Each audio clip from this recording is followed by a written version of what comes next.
Now, when people are pushed and pushed and pushed again, they tend to, well, push back.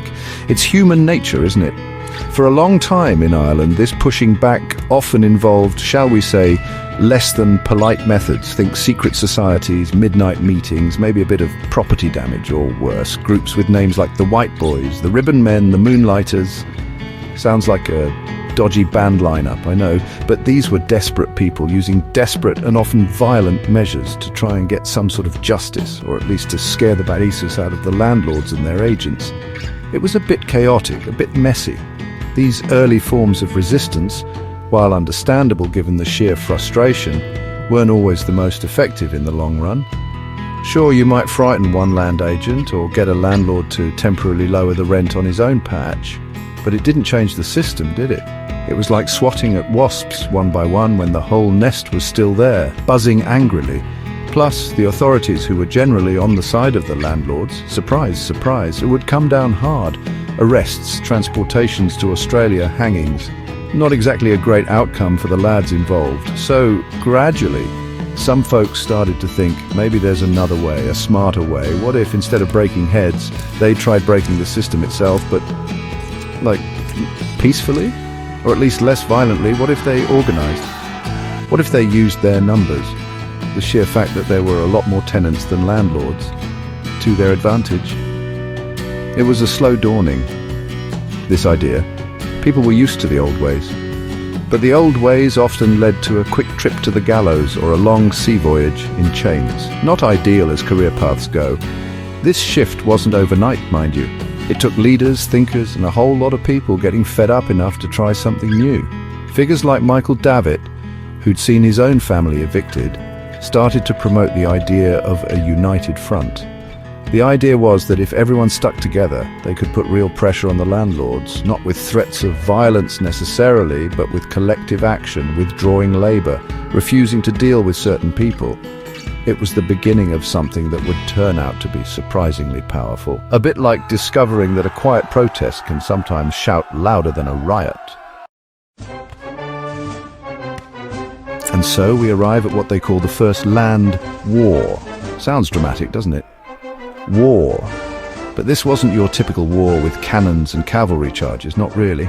It was fought mostly from 1879 to 1882, though the grumbling had been going on for ages, as we've established.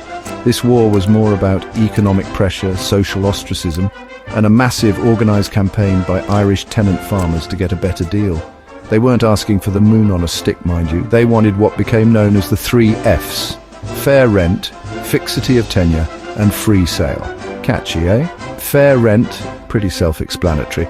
They wanted rents that weren't going to bankrupt them every 5 minutes. Rents that actually reflected the value of the land and what they could earn from it, especially when times were tough. Fixity of tenure. This meant they couldn't just be turfed out of their homes and farms on a whim. As long as they paid their fair rent, they should be secure. Imagine living somewhere knowing your landlord could just decide he didn't like the cut of your jib and evict you, stressful, and free sale. If a tenant had made improvements to the land, built a better barn or drained a boggy field, they should be able to sell their interest in the farm to another tenant if they decided to leave and get some compensation for their hard work.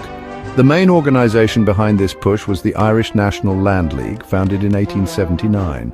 Michael Davitt was a key figure, as I mentioned, and so was Charles Stewart Parnell. Yes, Parnell. A Protestant landlord himself, ironically, but a powerful politician who became the voice of Irish nationalism and land reform in the British Parliament. The Land League told tenants to demand rent reductions, and if the landlord refused, well, then things got interesting. They advised tenants to pay what they considered a fair rent, and if the landlord wouldn't take it, then pay nothing at all. Risky, very risky. This was a direct challenge to the whole landlord system, which had been chugging along quite nicely for the landlords for centuries, thank you very much. Suddenly, tenants weren't just grumbling in private, they were organised, they had leaders, and they had a plan. The Land League meetings were massive. Thousands of people would turn up to hear speeches, to get fired up, to feel like they weren't alone in this fight. It was a potent mix of social movement, political agitation, and a very real struggle for survival for many. And it was about to make one particular land agent in County Mayo very, very famous, or infamous, depending on your point of view. Right, so in the middle of all this hullabaloo, this land war, there was this chap. An Englishman, ex-army captain, name of Charles Cunningham Boycott. Sounds a bit like a character from a stiff-upper-lip Victorian novel, doesn't he? Captain Boycott. He wasn't a massive landowner himself, not one of the big cheeses. He was a land agent, basically a manager for an absentee landlord, Lord Éire, who owned a fair whack of land over in County Mayo on the west coast of Ireland. A beautiful part of the country, by all accounts, wild, rugged, also pretty poor. Captain Boycott's job, essentially, was to make sure the tenants on Lord Éire's estate paid their rent, and to manage the estate, keep things ticking over. Now, in 1880, with the Land League in full swing and agricultural prices being a bit rubbish, the tenants on Lord Éire's estate asked for a rent reduction. A substantial one, about 25% they reckoned. Captain Boycott, acting on behalf of his boss, Lord Éire, offered a much smaller reduction, something like 10%, and only for some tenants. The tenants, egged on by the local Land League activists, said, "Nope, not good enough, sunshine." So what happens when an immovable object, Boycott, representing the landlord's refusal, meets a, well, not so unstoppable force, but a very stubborn one? The tenants, backed by the Land League. An impasse, that's what. The tenants refused to pay the rent demanded. And Captain Boycott, being the sort of fellow who followed orders and probably quite liked rules, decided to get tough. He started issuing eviction notices. You won't pay? Right then, out you go. Standard procedure for a land agent in those days, really. He probably thought that would be the end of it. A few evictions, and the rest would fall into line. But these weren't ordinary times. The Land League had a new trick up its sleeve, a new strategy that had been talked about, but not really put into action on a grand scale. Not yet, anyway. And Captain Boycott, through no particular genius or villainy on his own part, he was just doing his job, albeit a job many people hated, was about to become the unfortunate guinea pig for this new tactic. He was about to become a household name, not for his military prowess or his land management skills, but for something entirely different, something rather isolating. Section 5. A word is born, how to annoy someone without lifting a finger. So, Captain Boycott tries to evict these tenants, but the Land League and the local community had other ideas. Charles Stewart Parnell himself had given a speech a little while before down in Ennis County, Clare, and in that speech he laid out a strategy. He said, and I'm paraphrasing here, if someone takes a farm from which another tenant has been evicted, a land grabber, or if a landlord is being a complete tool, then you shouldn't shoot him. No, too messy, too much trouble. Instead, you should shun him, isolate him, treat him like a leper. Parnell's words were something like, you must shun him on the roadside, you must shun him in the streets, you must shun him in the shop, you must shun him in the fair green and in the marketplace, and even in the house of worship. Basically, give him the silent treatment, but on a community-wide industrial scale. No violence, just nothing.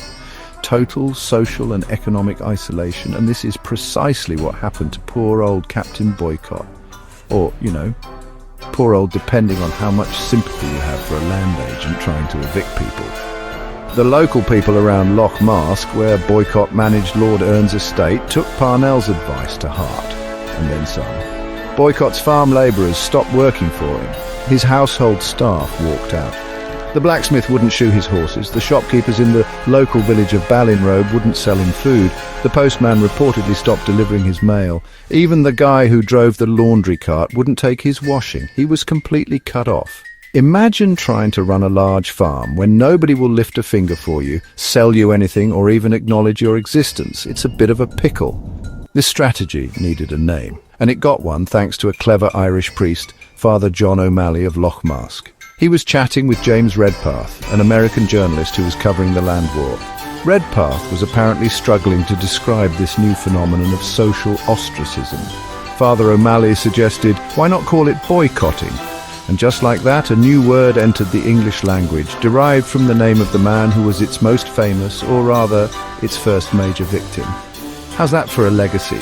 You get a verb named after you because everyone decided to ignore you. Fantastic.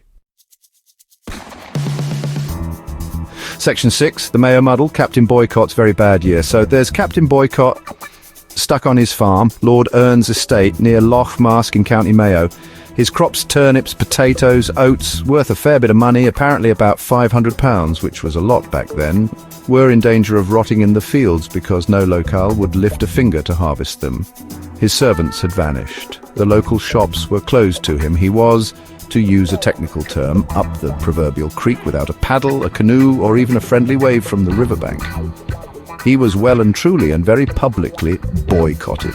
News of his predicament spread like wildfire thanks to newspapers both in Ireland and Britain. It became a bit of a cause célèbre, particularly for those in Britain who saw this as an outrageous attack on property rights and the Queen's authority. An Englishman being held hostage by Irish peasants. Unthinkable.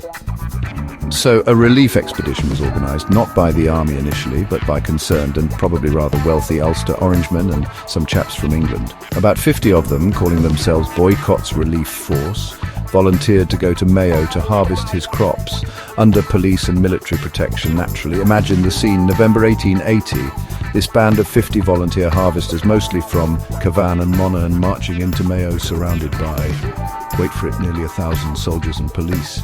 Yes, 1,000 armed men to help harvest a few fields of spuds and turnips.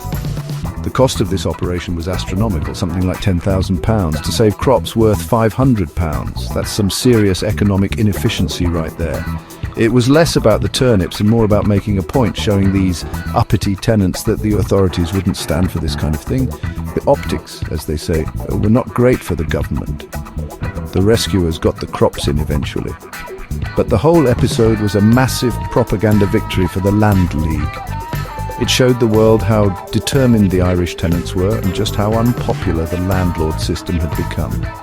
Captain Boycott himself didn't stick around much longer in Mayo after that. The isolation, the stress, the sheer weirdness of it all, it must have taken its toll.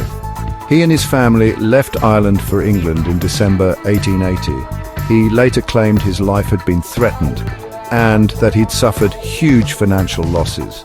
He became the unwilling poster boy for a new form of protest. Section 7. The silent treatment goes viral, society gets shook.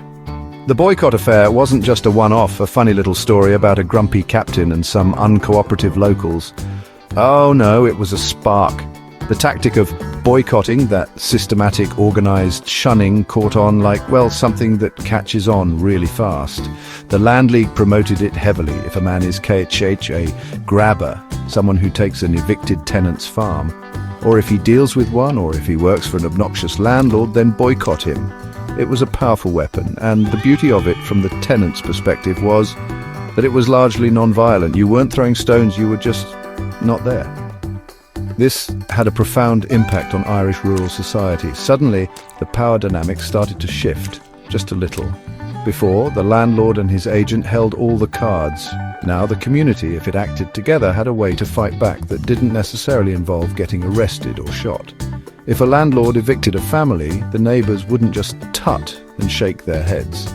They might refuse to take the vacant farm. They might refuse to buy cattle from the landlord or sell him supplies. They might even stop talking to anyone who'd deal with him.